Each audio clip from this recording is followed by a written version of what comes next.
All right, so moving on to the final segment, I'll be sharing my WWE King and Queen, uh, King of the Ring, King and Woman of the Ring pay-per-view predictions. So this will be my pay-per-view predictions for the card.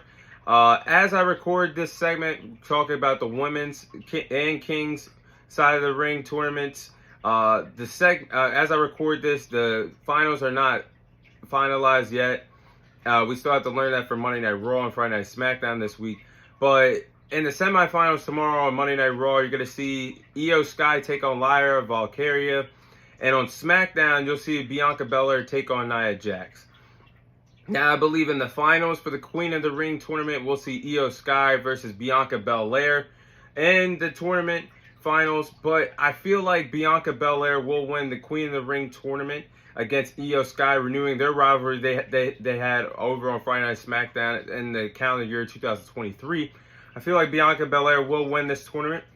It'll be a great achievement for her. She's done a lot of things in the WWE, being a several-time women's world champion, one half of the tag team champions right now with Jade Cargill, former Royal Rumble winner, main eventer of WrestleMania with Sasha Banks. It would be a great achievement for Bianca Belair to win the Queen of the Ring tournament in this upcoming pay-per-view. Now, for the King side, like I just said a few moments ago, the finals are not finalized yet. But on Monday Night Raw tomorrow, you'll see Jey Uso take on Gunther.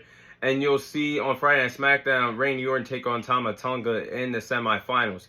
But I like this because WWE can go in two different directions for the King of the Ring tournament finals. You could either have Jey Uso versus Tama Tonga in the finals. That would light a new fire in the Bloodline storyline that's currently going on with Roman Reigns still away.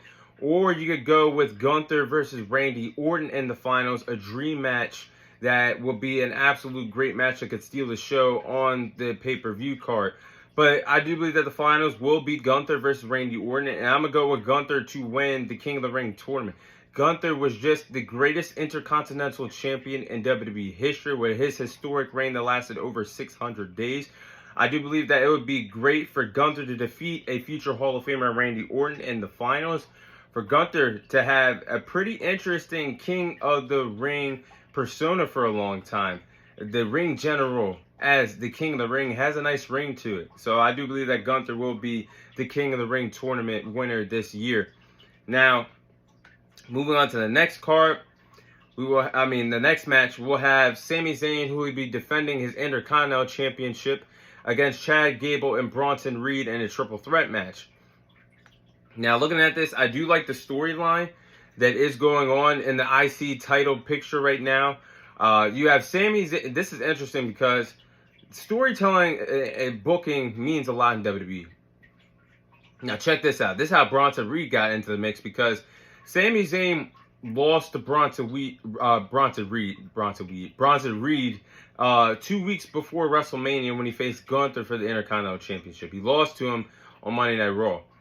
Now, you have that story into it with the mix of Sami Zayn taking on Chad Gable. Chad Gable, who gave Sami Zayn some tips on how to defeat Gunther for the Intercontinental Championship. Now Chad Gable is a full-on heel, and that's intriguing to have those two going at it. And then you throw Bronson Reed in the mix.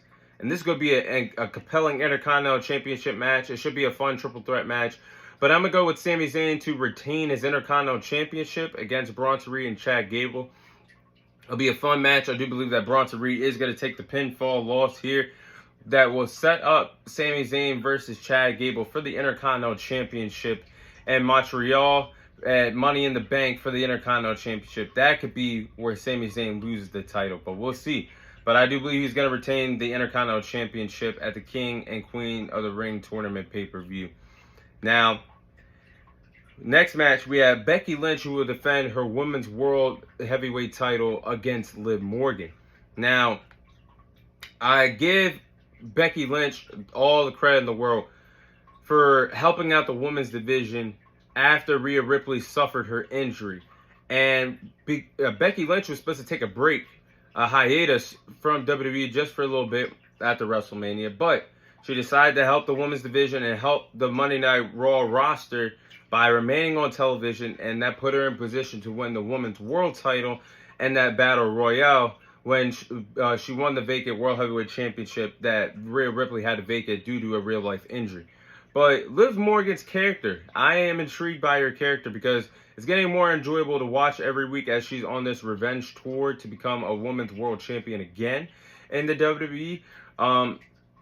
I do believe that this is going to be a fun match, but I do believe that it is best for Triple H and the WWE to pull the trigger on this one and let Liv Morgan become the new Women's World Heavyweight Champion, defeating Becky Lynch at this upcoming WWE pay-per-view because Liv Morgan is ready to go.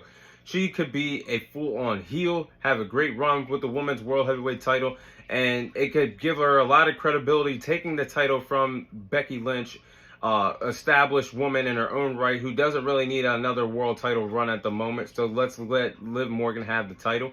Plus, you could have Liv Morgan hold the women's world title for a little bit until Rhea Ripley returns. That could set up for a compelling story between herself and Rhea Ripley for the Women's World Heavyweight Championship.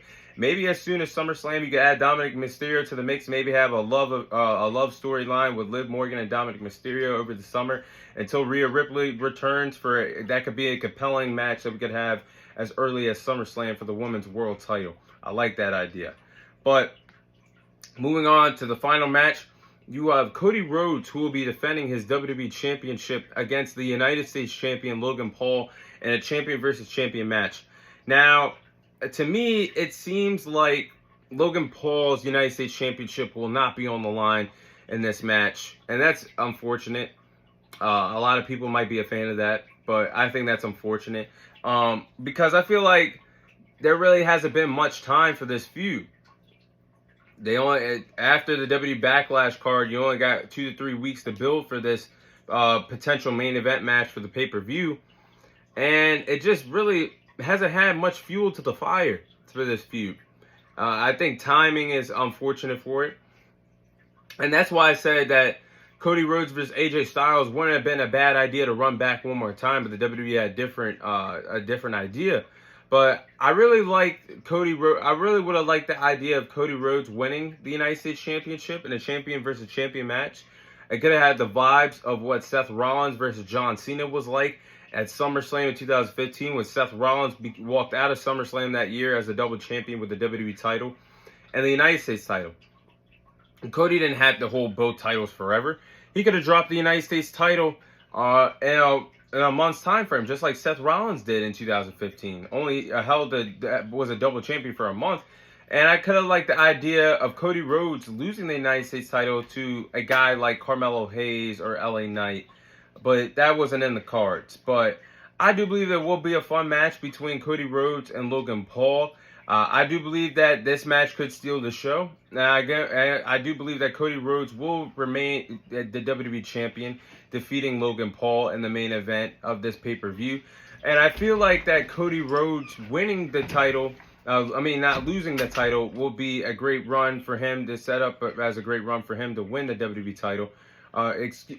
Remain the WWE Champion, I should say. But I feel like that match is really going to steal the show between himself and Logan Paul. We know that Cody Rhodes and Logan Paul are both great storytellers in the ring. And we know that Cody Rhodes definitely is going to be a great WWE champion. This could be one of the great matches that you look back at in this title reign whenever his title reign does end. And we know Logan Paul is going to do his thing as well. I mean, last time he was in a main event of a Saudi Arabia pay-per-view against Roman Reigns back in 2022, he stole the damn show as one of his first wrestling matches in the world of wrestling. So I do believe this is going to be a compelling match between Cody Rhodes and Logan Paul. But I do believe that Cody Rhodes will remain the WWE Champion. But those are my WWE King and Queen of the Ring tournament pay-per-view predictions. That is all the time I have for you guys today. Thank you guys for watching. Thank you guys for listening. This is your host, Thomas Tyree, signing off. And I'll see you guys on next week's episode.